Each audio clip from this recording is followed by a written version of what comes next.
नमस्कार दोस्तों, आप सभी का स्वागत है आपके अपने प्यारे से study platform free education with Bhargav sir पर। तो जितने भी मेरे साथी जुड़े हुए हैं भाई, जो मेहनती हैं और जिन्होंने बहुत ज़बरदस्त पहले मेहनत की है, वो सभी जॉब को प्राप्त कर चुके हैं भाई। और बड़ी खुशी हुई कि हमारे बहुत सारे विद्यार्थी गवर्नमेंट जॉब के लिए सेलेक्ट हुए भाई। और यही उम्मीद करूंगा कि आपके परिवार में ऐसे ही खुशियां बनी रहें और आप भी सच्चाई के मार्ग पर चलें, मेहनत करते रहें। अपने व्यवहार को बनाकर रखिएगा, क्योंकि गवर्नमेंट जॉब के दौरान बहुत सारी डिफिकल्टीज आएंगी आपके व्यवहार को लेकर। तो उसको जरूर बना के रखिएगा, क्योंकि पद से नहीं, आपके व्यवहार से अब आपकी वैल्यू बढ़ने वाली है। तो जितने भी मेरे साथी हैं सभी को भाई राम राम। आज हम हरियाणा जीके का एक टॉपिक करेंगे और उस टॉपिक का जो नाम रहेगा मराठा शासन। जैसे कि हरियाणा के ऊपर मराठों का अधिकार कब हुआ, ठीक है, बेगम समरू बेगम के बारे में पढ़ेंगे, जॉर्ज थॉमस के बारे में पढ़ेंगे। और जो दक्षिण हरियाणा का कुछ क्षेत्र था, जैसे कि रेवाड़ी कह सकते हैं, फरीदाबाद, वहां पर जो छोटी छोटी रियासतें हुआ करती थी या किस प्रकार से उनका अभ्युदय हुआ, वो मैं आपको पीडीएफ में प्रोवाइड करवा दूंगा, क्योंकि महत्वपूर्ण पर्सन मैं सारे कवर करवा चुका हूँ। इसके बाद हमारा हिस्ट्री में, सिर्फ हरियाणा की हिस्ट्री में कौन सा टॉपिक बनेगा भाई? ईस्ट इंडिया कंपनी के दौरान हरियाणा और एक 1857 की क्रांति। जितने भी विद्रोह हुए ईस्ट इंडिया कंपनी के खिलाफ, वो पहले मैं करवा चुका हूं आपको, ठीक है भाई, मिसलेनियस पोर्शन के अंदर। तो अब सिर्फ मान के चलो 1857 की क्रांति बची है भाई। वो कंप्लीट होते ही उसका हम क्या करेंगे भाई, पीडीएफ प्रोवाइड करवाएंगे, ताकि उसको डिटेल से पढ़ सको। फिर उसके बाद उसके एमसीक्यू करवा दूंगा सिर्फ प्रीवियस ईयर भाई। क्योंकि 1857 की क्रांति मैं नहीं चाहता कि मैं आपको बिल्कुल हल्के एक दो दिन में कराऊं, क्योंकि बहुत लेंथी टॉपिक है। और लगभग लगभग अगर मैं आपको पढ़ाने लगूंगा तो 4 से 5 दिन उसको कंप्लीट होने में लग जाएंगे। तो इसलिए मैं उसकी सिर्फ पीडीएफ प्रोवाइड करवाऊंगा। बाकी जो आधुनिक हरियाणा का जो पार्ट बचेगा, जैसे कि आपका महात्मा गांधी का टाइम पीरियड जो होगा, क्या क्या घटनाएं हुई है, ठीक है भाई, होम रूल आंदोलन के दौरान, ठीक है, विश्व युद्ध के दौरान, तो वो सारे फैक्ट मैं आप लोगों को फिर से थ्योरेटिकल और पीवाईक्यू के तरीके से करवा दूंगा भाई। तो अभी चलो सेशन की शुरुआत करते हैं। आज हमारा टॉपिक रहेगा मराठा शासन, समरू बेगम के बारे में और जॉर्ज थॉमस के बारे में। तो जितने भी साथी जुड़े हुए हैं, पहले वाली क्लासेस को जरूर देखना। हो सकता है उनको ये लगे कि सर बोर कर रहे हैं भाई। मैं सिर्फ, मेरा काम है आप लोगों को अच्छा कंटेंट प्रोवाइड करवाना। जो मैं आपको बोर्ड पे करवाऊंगा और जो पीडीएफ में आपको अपने बैच में मिल जाएगा भाई, ठीक है। जिन बच्चों ने बैच ज्वाइन नहीं कर रखा भाई, वो वैसे पीडीएफ ले सकते हैं। हमारा व्हाट्सएप नंबर रहेगा 95 181 98 050 भाई, ठीक है। आप इस पे मैसेज कर देना, आपको पीडीएफ मिल जाएगी। चलो अब सेशन की शुरुआत करेंगे भाई, ज्यादा समय नहीं लेंगे। और जो साथी जॉब लगे हैं उनको ढेर सारी शुभकामनाएं। अब जितने मेरे साथी बच गए भाई, उनके लिए मुझे बहुत अच्छे प्रयास करने हैं, और उसी प्रयास की कड़ी में अब मैं आप लोगों को भाई ये वाला क्लास करवाऊंगा भाई। तो ध्यान से देखिएगा भाई, होता क्या है। पहले हमने पढ़ लिया था भाई मुगल काल के बारे में, लगभग हमने सारी चीजें पढ़ ली कि बाबर मुगल काल की शुरुआत करता है, उसको सबसे पहले रोकने का प्रयास कौन करता है, पानीपत का प्रथम युद्ध कब होता है, द्वितीय युद्ध कब होता है, सारी बातें हमने देख ली भाई। अंग्रेजों का हरियाणा पर जो नियंत्रण है वो सालम द्वितीय के समय होता है। तो लगभग सब चीजें मैंने कवर करवा दी थी भाई। अब हम धीरे धीरे हमने ये पढ़ा कि भाई हरियाणा के ऊपर मराठों का जो अधिकार है वो कब हो जाता है। लगभग माना जाता है कि 1756-57 में हरियाणा के ऊपर मराठों का अधिकार हो जाता है। तो अभी यहां से एक प्रश्न निकल के आएगा, पानीपत का तृतीय युद्ध। यहां से क्या प्रश्न निकल कर आएंगे भाई? पानीपत का तीसरा युद्ध। तो फटाफट से कमेंट करके बताइएगा कि पानीपत का तीसरा युद्ध कब हुआ था। तो जो पानीपत का तीसरा युद्ध भाई, तो पानीपत का तीसरा युद्ध, तो पानीपत का तीसरा युद्ध कब हुआ था भाई? पानीपत का तीसरा युद्ध हुआ था 14 जनवरी 1761 को। कब हुआ था भाई? 14 जनवरी 1761 को। किस किस के बीच हुआ भाई? दो प्रकार से प्रश्न पूछा जा सकता है। पहला प्रश्न आएगा मराठों और अफगानों के बीच, दूसरा प्रश्न आएगा भाई अहमद शाह अब्दाली और सदाशिव राव भाऊ के बीच भाई, ठीक है। तो ये हुआ था भाई मराठों और अफगानों के बीच, और इसमें कौन जीत गया था भाई? इसमें अफगानी शासक अहमद शाह अब्दाली इसमें जीता था भाई। तो ये आप याद रख लेना। कहां पर हुआ था? प्लेस पूछ ले तो पानीपत। इस युद्ध से संबंधित एक स्थल है भाई, ये भी आपसे पूछा जा सकता है, युद्ध से संबंधित स्थल भाई, ठीक है। तो कौन सा स्थल है वो? काला अम्ब। इस युद्ध से संबंधित स्थल कौन सा है? काला अम्ब, ठीक है भाई, ये ध्यान रख लेना। मोस्ट इंपोर्टेंट पर्सन है भाई। इस युद्ध से संबंधित स्थल कौन सा है? काला अम्ब। चलो अब मैं आप पानीपत के तीसरे युद्ध के बारे में वो सारी बातें बताऊंगा भाई। मराठों का जो तोपखाने का सेनापति था वो कौन होता था, ठीक है, किस प्रकार से सेनाएं आती हैं, कब कहाँ डेरा डालती है, तो वो सारी चीजें आज हम कवर करेंगे। ध्यान से देखो भाई, पानीपत का तीसरा युद्ध। तो आपको ये तो ज्ञात है कि पानीपत को ऐतिहासिक युद्ध की लड़ाइयों का अखाड़ा कहा जाता है भाई।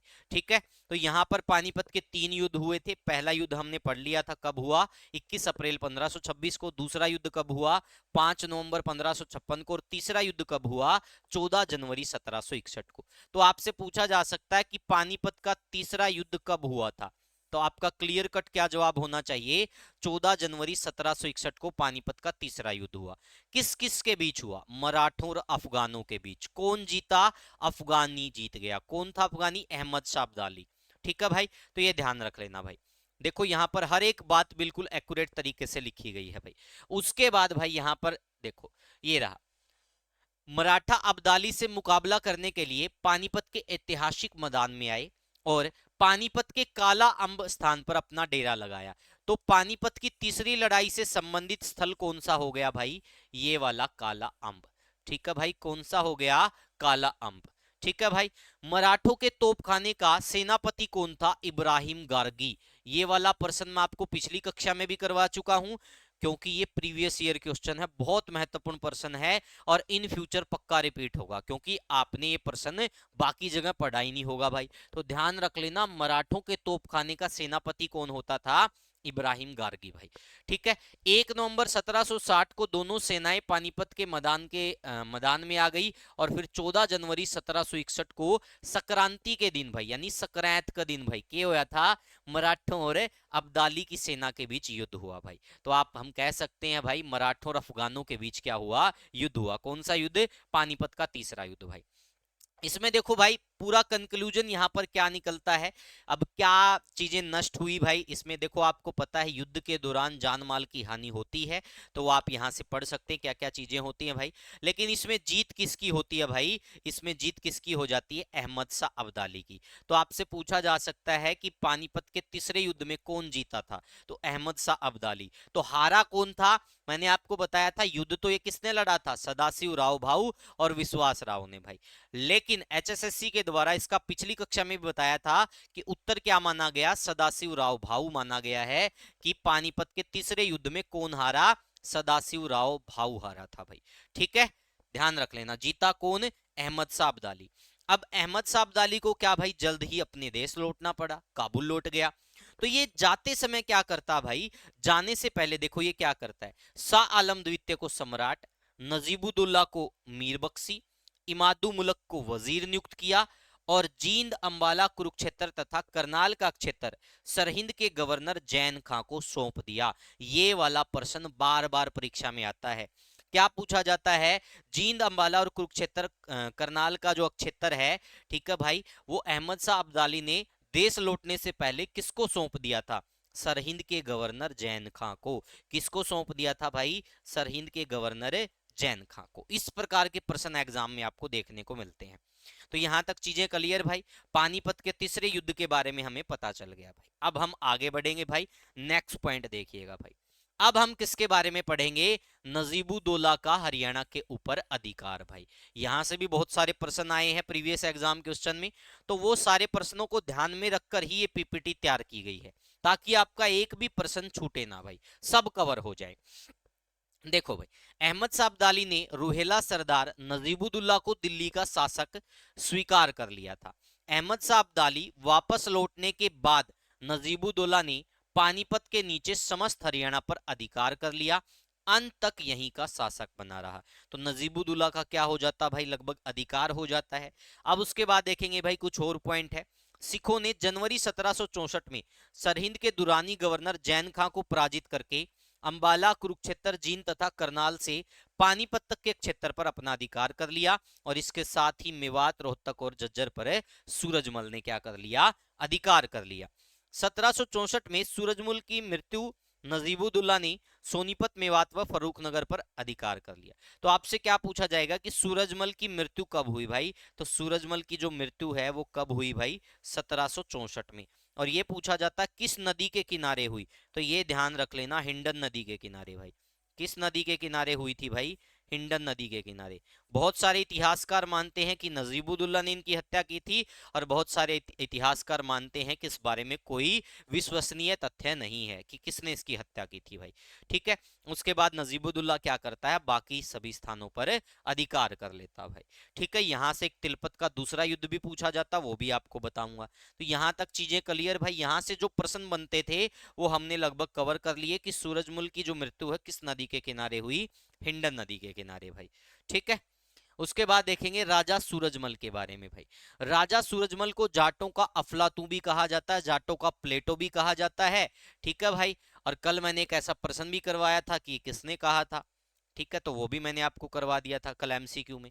उसके बाद देखेंगे भाई, मुगल फौजदार मुसावी खान को मारने के बाद सूरजमल ने पटौदी, रेवाड़ी, रोहतक व महेंद्रगढ़ को जीत लिया भाई।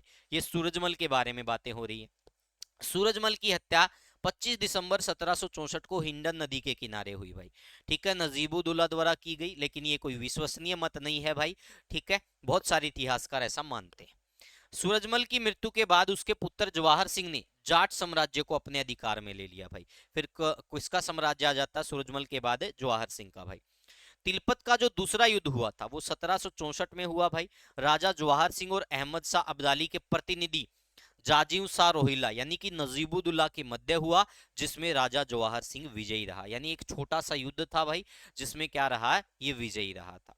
चीजें क्लियर भाई, यहां तक समझ में आ गया। यहां से एक तो ये प्रश्न पूछा जाता है तिलपत का दूसरा युद्ध, एक प्रश्न आपसे पूछा जाता है इसकी मृत्यु किस नदी के किनारे हुई भाई। तो ये दो प्रश्न, एक पूछा जाता सूरजमल को जाटों का प्लेटो या फिर अफलातू किसको कहा जाता सूरजमल को। तीन प्रश्न यहां से आते हैं भाई।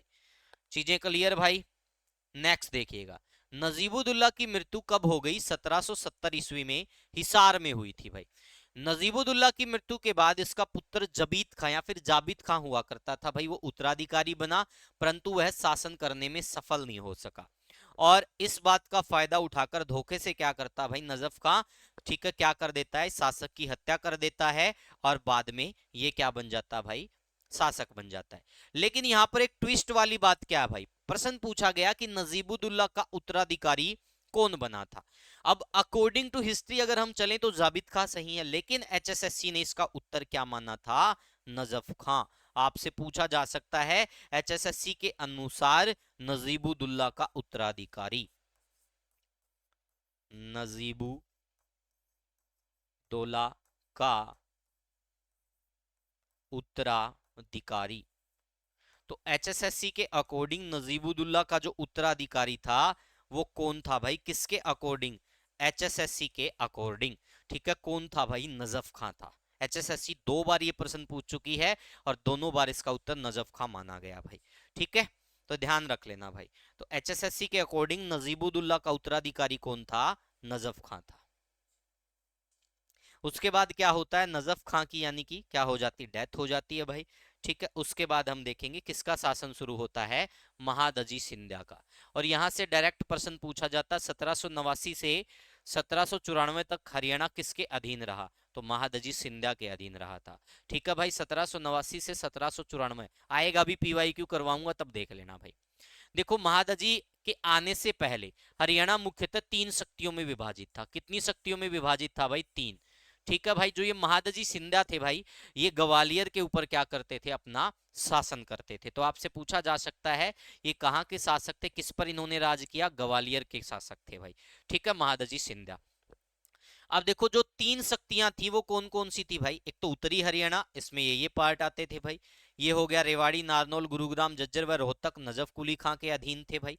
और एक उत्तरी पूर्वी हरियाणा भाई, फतेहाबाद, रानिया व सिरसा, जो भट्टियों के अधीन था भाई। ठीक है, और उत्तरी हरियाणा देखा जाए तो अंबाला, करनाल, जींद जो सिखों के अधीन थे। ये तीन शक्तियां थी भाई, इनमें विभाजित था। महादजी सिंधिया ने दिल्ली पर अधिकार करते ही हरियाणा की तरफ ध्यान दिया। सिंधिया ने इन प्रदेशों को जीतने के लिए तुरंत सेनाओं को कूच करने के आदेश दिए भाई।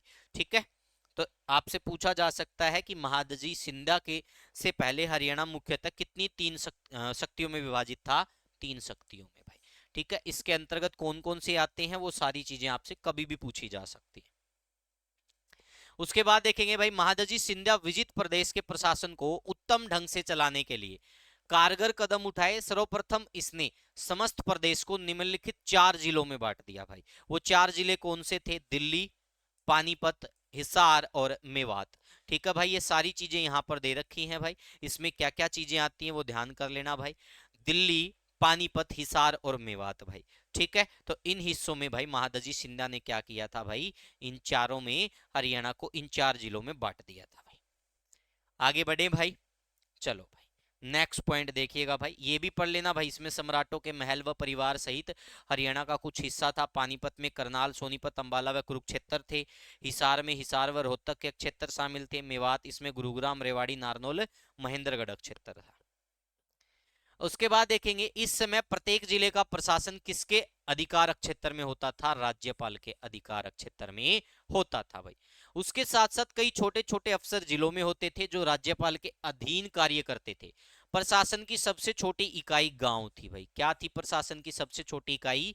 गांव, जिसकी व्यवस्था ग्राम पंचायतों के द्वारा होती थी और पंचायतों को लगभग हर कार्य के लिए स्वतंत्रता थी भाई। 1794 में महादजी सिंधिया का देहांत हो गया। मैंने आपको बताया था हरियाणा के ऊपर जब अधिकार की बात आती है महादजी सिंधिया की, तो ये टाइम पीरियड पूछा जाता है हरियाणा पर सिंधिया, ठीक है, अधिकार। तो जब इस बात का जिक्र आता है तो ये टाइम पीरियड आपसे पूछा जाता है भाई। तो 1794 में महादजी सिंधिया का देहांत हो गया। उसका उत्तराधिकारी उसका भतीजा दौलत राव सिंधिया हुआ। कौन हुआ भाई? दौलत राव सिंधिया इसका उत्तराधिकारी हुआ। और यही दौलत राव सिंधिया फिर क्या करता है, 1803 में दौलत राव सिंधिया ने आंग्ल मराठा युद्ध, ये द्वितीय आंग्ल मराठा युद्ध था भाई। और ये प्रश्न पूछा जाता है कि किस युद्ध के बाद, ठीक है, हरियाणा के ऊपर अंग्रेजों का अधिकार हो गया था। या तो आपको द्वितीय आंग्ल मराठा युद्ध मिलेगा या फिर इसी का एक भाग हुआ करता था लसवारी की लड़ाई भाई, लसवारी की लड़ाई। ठीक है भाई, ये दो प्रश्न आपसे पूछे जा सकते हैं। या तो आपको क्या मिलेगा भाई, द्वितीय आंग्ल मराठा युद्ध या फिर लसवारी की लड़ाई। इसके बाद क्या होता भाई, हरियाणा अंग्रेजों के अधीन हो जाता है। और अगर संधि पूछी जाए तो सरजी अंजन गांव की संधि भाई। संधि पूछी जाए तो किस गांव की संधि के तहत? सरजी अंजन गांव की संधि के तहत। और कब पूछा जाए तो 1803 में। ठीक है भाई, तो इसके अनुसार हरियाणा प्रदेश किसको सौंप दिया गया? अंग्रेजों को सौंप दिया गया। अगर युद्ध के बारे में पूछा जाए तो युद्ध में पहला प्रश्न तो क्या बनेगा भाई, हरियाणा किस युद्ध के बाद अंग्रेजों के अधिकार क्षेत्र में चला गया? आंग्ल मराठा द्वितीय युद्ध। अगर ये ऑप्शन में नहीं मिला तो फिर क्या मिलेगा? लसवारी की लड़ाई आपको मिलेगा भाई, क्योंकि आंग्ल मराठा द्वितीय युद्ध का ही भाग होती थी लसवारी की लड़ाई। ध्यान रख लेना भाई, चीजें क्लियर? ठीक है, संधि पूछे तो सरजी अंजन गांव की संधि भाई, कब? 1803 में। किस किस के बीच? दौलत राव सिंधिया और अंग्रेजों के बीच भाई। क्लियर सारे पॉइंट? चलो भाई, अब नेक्स्ट देखिएगा बेगम समरू के बारे में हम पढ़ेंगे भाई। ठीक है, ये कैथोलिक शासक हुई है भारत के अंदर भाई, तो इसके बारे में भी जरूर पढ़ना चाहिए।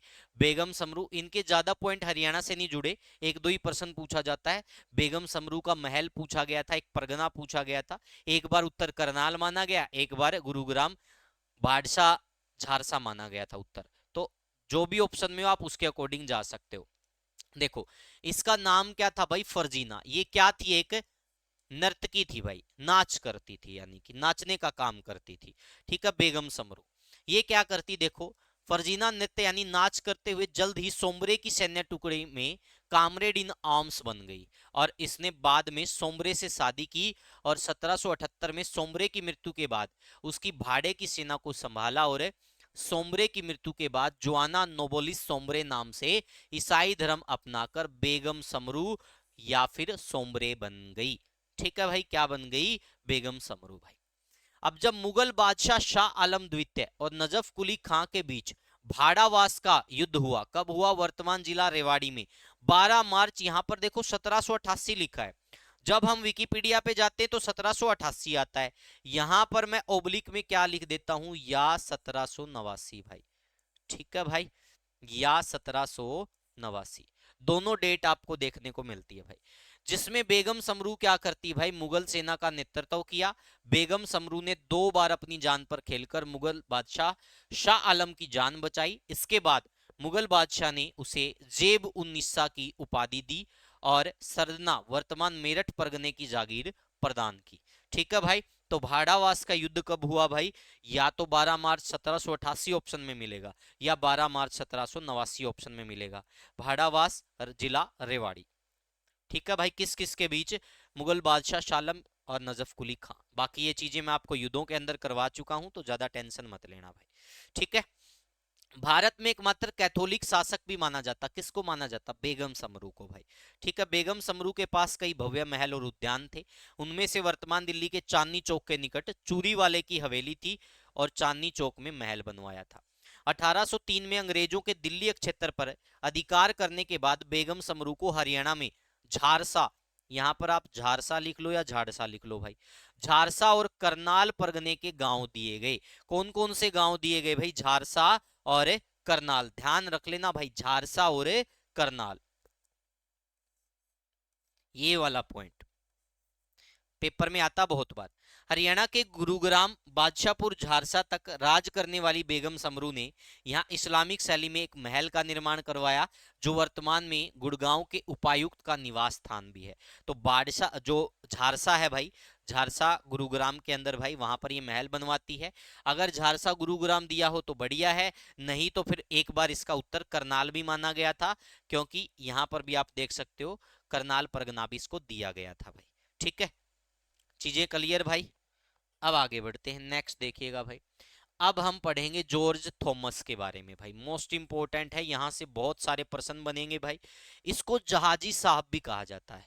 इसको क्या कहा जाता है भाई? जॉर्ज थॉमस को भाई जहाजी साहब। क्या कहा जाता है? जहाजी साहिब या फिर साहब।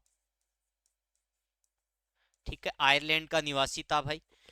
हाँसी के इतिहास में जॉर्ज थॉमस को एक अजूबा कहा जाता है, क्योंकि हाँसी के ऊपर क्या करता है? ये अधिकार करता है और हाँसी को अपनी राजधानी बनाता भाई। तो आपसे पूछा जा सकता है कि जॉर्ज थॉमस के द्वारा किस स्थान को हरियाणा के अंदर अपनी राजधानी बनाया गया? तो हाँसी को बनाया गया था भाई। किसको बनाया गया? हाँसी को। अब ध्यान से देखो भाई, 1782 में वह एक जहाज के नाविक के रूप में मद्रास पहुंचा भाई। सबसे पहले मद्रास पहुंचा, वहां निजाम की सेना में तोपची बन गया। और 1787 में टॉमस दिल्ली आकर, यानी कि टॉमस यानी कि थॉमस ही कहेंगे हम इसको, बेगम समरू की सेना में भर्ती हो गया और उसका विश्वास पात्र बन गया भाई। जिसके बाद बेगम ने उसके साथ अपनी एक गोद ली हुई बेटी का निकाह करके उसे टप्पल की जागीर दे दी। कौन सी जागीर दी भाई? टप्पल की जागीर भाई। लेकिन कुछ समय बाद जॉर्ज थॉमस बेगम समरू के साथ बगावत कर देता है, और टप्पल से वह अपने 250 सैनिकों के साथ मेवात के मराठा सूबेदार अप्पा खंडेराव की सेवा में आ गया। यहां उसे मेवात में कर संग्रह की जिम्मेदारी सौंपी गई भाई। 1794 में अप्पा खंडेराव ने उसे जज्जर पटौदी की जागीर का क्या बना दिया गया? प्रशासक बना दिया गया। अब आप सोचते होंगे कि सर क्या ये हमें पढ़ना पड़ेगा? भाई ये बिल्कुल छोटे छोटे पॉइंट निकाले हैं, इसकी अगर आप डिटेल पढ़ोगे तो इतनी डिटेल बनती है कि आपको 5 से 10 पेज पढ़ने पड़ते भाई। उसके बाद देखेंगे 1000 सैनिकों की एक नई बटालियन तैयार करने को कहा, एवं मराठा सरदार लखवा दादा ने टॉमस को पानीपत, सोनीपत और करनाल परगने भी जागीर के रूप में दे दिए। जिसके बाद जॉर्ज थॉमस महत्वाकांक्षा बहुत ज्यादा बढ़ गई, इसलिए उसने अपना स्वतंत्र राज्य स्थापित कर लिया भाई। ये ध्यान रख लेना, ये पीवाईक्यू है, आगे आएगा आपको दिखाऊंगा भाई। जॉर्ज थॉमस ने हाँसी के ऐतिहासिक दुर्ग को अपनी राजधानी बनाया। मोस्ट इंपोर्टेंट पर्सन है भाई, किसको अपनी राजधानी बनाया? हाँसी को भाई। हाँसी में एक टकसाल बनवाई भाई, ठीक है, जहां सिक्का ए साहिब के नाम से सिक्के चलाए। इसके साथ साथ ये क्या करता था भाई? ये टोपीदार बंदूकें बनाता था भाई। क्या बनाता था भाई? टोपीदार बंदूकें। तो बंदूक की फैक्ट्री भी आपसे पूछा जा सकता है, इसने हाँसी में लगवाई थी। टोपीदार और जालीदार बंदूकें बनाता था, ये भी आपसे पूछ सकते हैं क्या बनाता था? टोपीदार और जालीदार बंदूकें भाई। ठीक है, कौन है? जॉर्ज थॉमस भाई। उसने अपनी सीमाओं का विस्तार करते हुए थोड़े समय में वर्तमान गुरुग्राम, रोहतक, सोनीपत, हिसार तथा भिवानी का एक बड़ा भूभाग जीत लिया भाई। तो एक तो ये आ गया भाई, इसने जो सिक्के चलाए उसको क्या नाम दिया? सिक्का ए साहिब। ठीक है, कहाँ एक टकसाल स्थापित की? हाँसी में। किसको राजधानी बनाया? हाँसी को। टोपीदार एवं जालीदार बंदूक भाई, या बंदूक बनाने की फैक्ट्री भी कहाँ लगाई? हाँसी में भाई। ठीक है, कौन सा शासक टोपीदार या जालीदार बंदूकें बनाता था? George Thomas. ठीक है, चीजें क्लियर भाई। क्या कहते थे इसको? जहाज साहिब भी इसको हम बोलते थे। उसके बाद देखेंगे भाई, देखो जॉर्ज थॉमस को जहाज साहब भी कहा जाता है, ये आ गया भाई। जॉर्ज थॉमस की जो आत्मकथा है वो किसने लिखी भाई? विलियम फ्रैंकलिन ने। इसकी जो आत्मकथा है भाई वो किसके द्वारा लिखी गई? विलियम फ्रैंकलिन ने भाई। देखो थॉमस तोड़ेदार लिख रखा, टोपीदार भी है भाई। टोपीदार बंदूकें समय बनाता था, ये वाला पर्सन मोस्ट इंपोर्टेंट है। जॉर्ज थॉमस का जो आवास था वो जहाज कोठी था, और जहाज कोठी कहाँ है? हिसार के अंदर है, जहां पर वर्तमान में क्या है? जहाज कोठी संग्रहालय। वर्तमान में क्या है यहाँ पर? जहाज कोठी संग्रहालय भाई। जॉर्ज की हार के बाद स्किनर हिसार के जहाज कोठी में रहने लगा। तो आपसे पूछा जा सकता है जब जॉर्ज थॉमस हार जाता है तो उसके आवास का प्रयोग कौन करता है उसके बाद में? तो स्किनर करता है। ठीक है भाई, कौन करता है? स्किनर। नारनौंद का युद्ध हुआ था भाई 1799 में जॉर्ज थॉमस और सिखों के बीच में भाई, जिसमें कौन जीता था? जॉर्ज थॉमस जीत गया था भाई। तो ये वाला प्रश्न आपसे मैं आपको करवा भी चुका हूं युद्धों के अंदर, तो दोबारा से कर लेना भाई। इस युद्ध में जॉर्ज थॉमस की विजय हुई थी। इस नवगठित राज्य में 14 परगने, 253 गांव थे, और इसके अलावा 5 परगने यानी कि 151 गांव उसे मराठों ने भी दिए थे। इस नवगठित राज्य में 14 परगने, 253 गांव थे, और इसके अलावा 5 परगने। सेम रिपीट हो गया भाई। 1798 में जॉर्ज थॉमस के अधिकार में कुल 800 गांव। ठीक है भाई, लेकिन एचएसएससी के अनुसार क्या माना जाता है? 1243 गांव भाई। कितने गांव थे भाई? 1243 जॉर्ज थॉमस के स्वतंत्र राज्य में लगभग थे भाई। ठीक है, जॉर्ज गढ़ यानी कि ये सारे के सारे स्थान इसी के थे भाई। ये जॉर्जगढ़ इसी ने बसाया था भाई, इसी के नाम से है जॉर्जगढ़, जहाजगढ़। ठीक है। 1798 ईस्वी तक इसने सफलतापूर्वक शासन किया। नवंबर 1798 में इसने जींद के नरेश महाराज बाग सिंह पर आक्रमण कर दिया, लेकिन सिख शक्ति के सामने विवश होकर उसे जींद से वापस लौटना पड़ा भाई। ठीक है, वह चालाक किस्म का आदमी था और हांसी लौटने की बजाय पुनः जींद पर आक्रमण करके जींद पर कब्जा कर लिया। सिखों ने उसे सिकट्टे साहिब की संज्ञा दी है। मोस्ट इंपोर्टेंट पर्सन है भाई, सिकट्टे साहिब। ठीक है भाई, सिकट्टे साहिब की संज्ञा किसको दी गई भाई? ठीक है, सिकट्टे साहिब की संज्ञा। तो ये बार बार पूछा जाता भाई। महाराजा भाग सिंह की बहन साहिब कौर ने आह्वान पर पटियाला, नाभा, लाडवा, थानेसर की जो सम्मिलित सेनाओं ने 1794 में जॉर्ज थॉमस को जींद से भगा दिया भाई, और वापस हांसी आ गया। जनवरी 1800 में उसे पटियाला पर आक्रमण किया, सिरसा के भट्टियों को भी हरा दिया।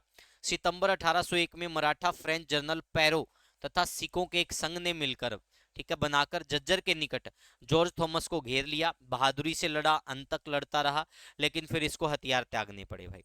ठीक है, फिर उसने 23 सितंबर 1801 को जॉर्ज थॉमस ने फ्रेंच जनरल बोगेन के समक्ष आत्मसमर्पण कर दिया। बोगेन ने उसका राज्य छीनकर उसे ब्रिटिश भारत में जाने की अनुमति दे दी। जनवरी 1802 में अनूप शहर चला गया, और 22 अगस्त 1802 को बहरामपुर के निकट इसकी क्या हो गई? मृत्यु हो गई भाई। तो ये वाला प्रश्न भी पूछा जाता है। थॉमस का जो गुरु था हॉपकिंस, इसकी कब्र कहाँ है? रोहतक में भाई। तो यही पर्सन मोस्टली यहाँ से आते हैं। सिकट्टे शाही वाला आता है, बहरामपुर में इसकी मृत्यु वाला आता है, हांसी को राजधानी बनाया ये आता है। ठीक है, सिक्का साहिब जो टकसाल बनाई जहां सिक्के घड़े जाते थे वो आता है। टोपीदार बंदूकें बनाता था जॉर्ज थॉमस, वो आता है। तो ये सारे प्रश्न लगभग आते हैं जो मैंने आपको बता दिए भाई। नारनौंद का युद्ध भी पूछा जाता है। नारनौंद हिसार के अंदर है। ठीक है, नारनौल महेंद्रगढ़ में है, लेकिन नारनौंद हिसार के अंदर है। जो ये वाला नारनौंद है ये हिसार में है, ध्यान रख लेना। अब देखो रेवाड़ी का रियासत के रूप में उदय भाई, तो ये भी बहुत महत्वपूर्ण फैक्ट है सारे के सारे भाई। इसको ध्यान से देख लो भाई, ये पीडीएफ में आपको मिल जाएगा, वैसे आपको बता देता हूं भाई। देखो, रेवाड़ी के शासक के रूप में तिजारा अहीर राव रुड़ा सिंह ने मुगल शासक हुमायूं से 1555 में रेवाड़ी क्षेत्र की भूमि प्राप्त की थी, और यहाँ जंगलों को साफ करवाकर राज्य स्थापित किया। वह बोलनी गांव को अपनी राजधानी बनाया। इसकी मृत्यु के बाद इसका उत्तराधिकारी राव राम सिंह भाई, इन्होंने बोलनी गांव में किला निर्माण करवाया भाई। ठीक है, ये बहुत सारी चीजें भाई, सारी चीजें आप लोगों के सामने है भाई, आप इनको अच्छे से कवर करो। ठीक है, सारे के सारे प्रश्न आप लोगों के सामने, यहाँ से बहुत सारे प्रश्न निकलेंगे भाई। कुछ चीजें पढ़ने की भी होती है भाई। ठीक है, तो आप इसको अच्छे से पढ़ना, सारी चीजें देखो भाई। ठीक है, इनके समय में अक्षेत्र में डाकुओं लुटेरों का बोलबाला था, और उस समय के मैसूर डाकुओं को पकड़कर मुगल शासक अकबर के हवाले कर दिया, जिससे खुश होकर अकबर ने राव राम सिंह को दिल्ली सूबे के रेवाड़ी का सरकार का फौजदार नियुक्त कर दिया। 1785 में मराठों ने रेवाड़ी पर आक्रमण किया, लेकिन मराठे राव राम सिंह के सामने टिक नहीं पाए। राव राम सिंह का उत्तराधिकारी उसके पुत्र राव शाहबाज बने, जो भरतपुर के तत्कालीन राजा के संरक्षण प्राप्त धैना, वर्तमान गुरुग्राम जिले का बादशाहपुर का, हाथी सिंह बड़गुजर के साथ हुई लड़ाई में मारे गए। राव शाहबाज के दो पुत्र नंदराम व मानसिंह थे, जिसमें से उसका उत्तराधिकारी बड़ा पुत्र नंदराम बना। दहना गांव का हाथी सिंह ने राजपूतों की सेना को इकट्ठा करके औरंगजेब की मुगल सेनाओं पर हमला करता था भाई। हाथी सिंह से निपटने के लिए औरंगजेब ने गढ़ बोलनी रेवाड़ी के राव नंदराम की सहायता ली।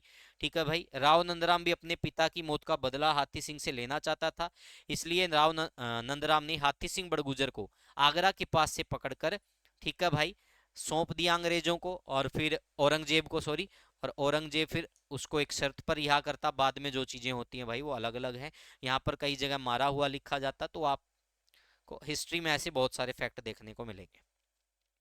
रेवाड़ी में 1675 में राव नंदराम ने हरियाणा की प्राचीन व ऐतिहासिक इमारत रानी की डोडी व कानोट दरवाजे का निर्माण करवाया था। तो रानी की डोडी और कानोट दरवाजा किसने बनवाया? राव नंदराम ने भाई। उसके बाद 1713 में मृत्यु के बाद राव नंदराम का उत्तराधिकारी इसका पुत्र राव बालकिशन बना भाई, जो रेवाड़ी की गद्दी पर बैठा। जो 1739 में करनाल का युद्ध हुआ था, 24 फरवरी 1739 में भाई, इसमें जो नादिर शाह और मुगल बादशाह मोहम्मद शाह रंगीला के बीच युद्ध हुआ, इसमें मोहम्मद शाह रंगीला का साथ किसने दिया था? राव बालकिशन ने दिया था। किसने दिया था? राव बालकिशन ने दिया था। लेकिन इसके बावजूद भी नादिर शाह जीत गया था। नादिर शाह एक ईरानी शासक था और अपने साथ यहां से मयूर सिंहासन यानी तख्ते ताउस ले गया भाई। ठीक है। गुजरमल ने गोकुलगढ़ व गुरावड़ा को बसाया, यहाँ किलों का निर्माण करवाया और गोकल नामक सिक्का चलाया भाई। ठीक है, तो ये सारी चीजें भाई आप ये चीजें पढ़ सकते हो। राव गुजरमल ने गोकलगढ़ रेवाड़ी को राजधानी बनाकर एक विशाल राज्य के शासन चलाया। राव गुजरमल के पुत्र राव अहीर ने बागावाला तालाब का निर्माण करवाया। तो ये सारी चीजें आपको यहाँ देखने को मिल जाएगी भाई। उसके बाद भाई ये सारी वही चीजें हैं। 1801 में राव तेज सिंह ने रामपुरा महल बनवाया। राव तेज सिंह ने 1803 में आंगल मराठा युद्ध में अंग्रेजों के खिलाफ मराठों की मदद की, मराठों की, जिसके बाद उसकी जागीर ले ली गई, लेकिन अंग्रेजों ने उन्हें बाद में 87 गांव की स्तंभवाड़ी जागीर दे दी। 1810 में राव तेज सिंह ने एक बड़े तालाब का निर्माण करवाया, जिसे राव तेज सिंह का बड़ा तालाब कहा गया। राव पूरण सिंह के पुत्र राव तुलाराम हुए। राव नाथुराम का पुत्र राव गोपाल देव था। राव तेज सिंह के रिश्तेदार जीवन सिंह के दो पुत्र राव किशनलाल व राव रामलाल थे। तो ये सारे प्रश्न थे भाई, जो सब कुछ आपको पीडीएफ में मिल जाएगा। अब हम पीवाईक्यू करेंगे भाई, जितने प्रश्न बनते हैं सारे कवर करेंगे ए टू जेड। बहुत सारे प्रश्न हमने कल की कक्षा में कर लिया था, जैसे कि अनुकार्मिक व्यवस्था पूछी थी भाई मैंने आपसे। सूरजमल जो बल्लभगढ़ रियासत वाला, ये इस वाला जो सिस्टम था वो सारा हमने कल की कक्षा में लगभग कर लिया था। 1789 से 1794 के दौरान दिल्ली और हरियाणा पर किसका शासन था? आपको बताया था महादजी शिंदे, आपको ऑप्शन में मिलेगा। ये प्रश्न ऐसे ही पूछा जाता है।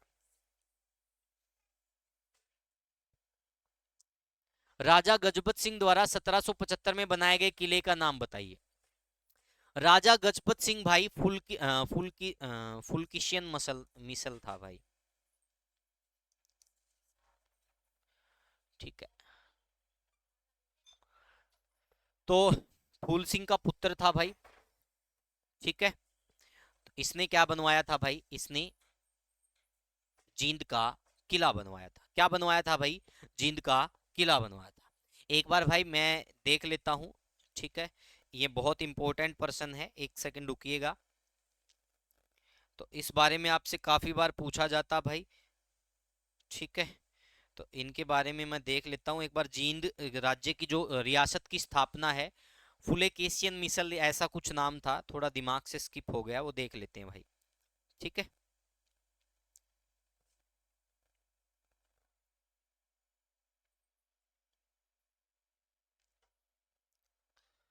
तो भाई सभी साथी 1 मिनट का टाइम दे भाई मेरे को।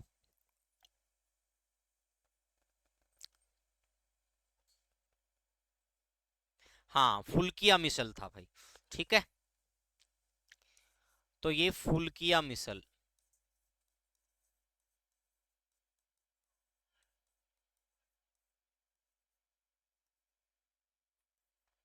फुल्किया मिसल के संस्थापक फूल सिंह का पुत्र था गजपत सिंह, और वो क्या करता है 1775 में क्या करता भाई, जींद के किले का निर्माण करवाता है भाई। निम्नलिखित में से किस स्थान पर मराठा शासक महादजी शिंदे ने शासन किया? मैंने आपको बताया था ये ग्वालियर का शासक था, तो ये तो कुछ प्रश्न रहा ही नहीं। Right answer Gwalior. आज का हरियाणा नियंत्रण में किस वर्ष ब्रिटिश शासन के आया था भाई? तो ब्रिटिश शासन के नियंत्रण में कब आया था? 1803 में भाई, क्लियर आपको बता दिया था। संधि पूछे तो सरजी अंजन गांव की संधि, और अगर आपसे युद्ध पूछे तो द्वित्यांगल मराठा युद्ध भाई। अगर आपसे ये पूछे कि भाई इससे अलग अगर पूछ ले तो लसवारी की लड़ाई। 1802 ईस्वी में जॉर्ज थॉमस की मृत्यु प्रदेश के किस स्थान पर हुई थी? तो बहरामपुर पर हुई थी भाई। ठीक है, ये आपको ज्ञात ही है भाई, अभी लास्ट में करवाया था। हरियाणा के पानीपत जिले के कालाअंब में कौन सी ऐतिहासिक लड़ाई लड़ी गई? तो कालाअंब से कौन सा संबंधित हो गया? पानीपत की तीसरी लड़ाई भाई, 1761 में हुई थी भाई, जिसमें अफगानी जीते थे भाई। प्रदेश के किस स्थान को जॉर्ज थॉमस ने अपनी राजधानी बनाया था? किसको बनाया था? हांसी के दुर्ग को भाई। ठीक है, कई किताबों में 1797 में मिलता है, कई में 98 में मिलता है। हिस्ट्री में डेट्स का ऐसा ही चलता रहेगा। निम्नलिखित में से किस व्यक्ति ने जॉर्ज थॉमस को 1000 सैनिकों की एक नियमित बटालियन तैयार करने के लिए आमंत्रित किया था? वाह भाई वाह, गजब का प्रश्न है। किसने आमंत्रित किया था बताओ भाई? अभी करवाया था आपको, ध्यान से देखो भाई, स्लाइड पर चलते हैं। कौन सी स्लाइड पर चलेंगे भाई? जो सेम पर्सन मैंने आपको बताया था, ये 1000 वाला मैंने कहा था आपसे पूछा जाएगा। ये देखो भाई,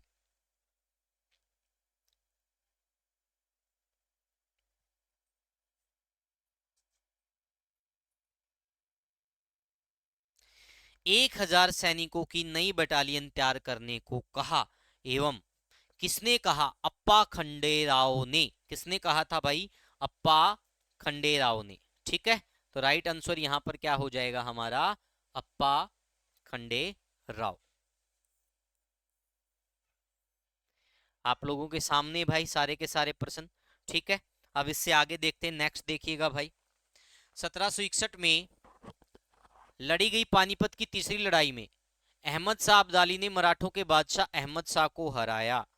ठीक है, मराठों के बादशाह अहमद शाह को हराया भाई, ये कुछ मिस प्रिंटिंग है।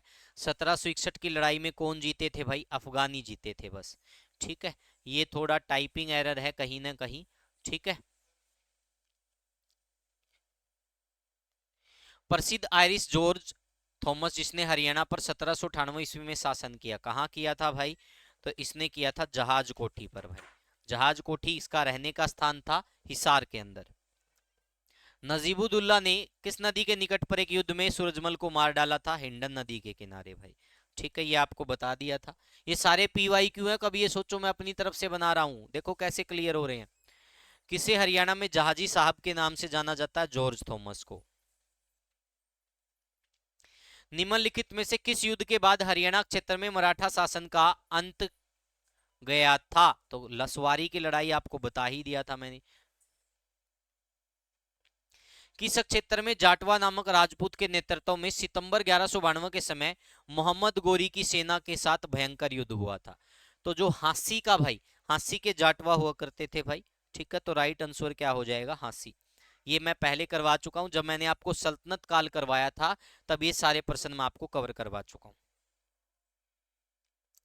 कहाँ के गवर्नर तेजपाल ने अहिरवाल क्षेत्र में गोरी की सेना से जमकर? तो अहिरवाल क्षेत्र इसका मतलब रेवाड़ी, ज्यादा सोचना ही नहीं है, हिंट ही दे दिया भाई। ठीक है, मेवात के किस प्रशासक ने गोरी की सेना को चुनौती दी भाई? तो किसने दी थी भाई? हेमराज ने दी थी भाई। किसने दी थी भाई? हेमराज ने। हरियाणा में कर एकत्रित करने वाले साहिबे दीवान को किस कवि या लेखक ने मुसाहिब कहा है? तो ये सूरदास ने कहा था। और सूरदास जी किसके समकालीन थे? अकबर के। ठीक है भाई, ये सारे प्रश्न हो चुके थे हमारे। निम्न में से कौन सा असत्य है? फिरोज शाह तुगलक ने मेवाती सरदार बहादुर नादिर को इस्लाम में दीक्षित किया। ठीक है भाई। तैमूर आक्रमण के बाद स्वतंत्र राज्यों में बहादुर नाहर और मोहन सिंह मंडार के राज्य महत्वपूर्ण। सल्तनत काल में हरियाणा की जलवायु गर्म और सूखी, ये तो है ही। सल्तनत काल में हरियाणा में गांव की अपेक्षा नगर अधिक थे, तो ये क्या हो जाएगा, फॉल्स हो जाएगा। तो इसका मतलब ये क्या है, राइट है भाई।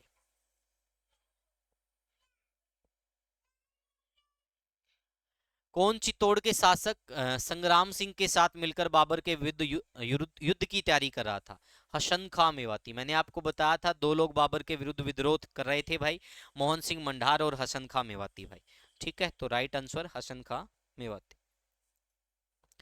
1680 में राजा राम और उसके भतीजे चूड़ामन के नेतृत्व जाट विद्रोह का केंद्र क्या थे? सिनसिनी और सोंदी थे भाई। ये PYQ है भाई, ठीक है, मेरी तरफ से कुछ नहीं है। बाबर ने हरियाणा को किन सरकारों में विभाजित किया था? तो 4 सरकारों में विभाजित किया था, दिल्ली, मेवात, सरहिंद और हिसार। ठीक है, मुगल काल में यही चलता था, लगभग लगभग यही सेम टू सेम पैटर्न चलता रहा। तो राइट आंसर ये हो गया। तो ये थी हमारी कक्षा भाई, आई थिंक आपको पसंद आई होगी भाई।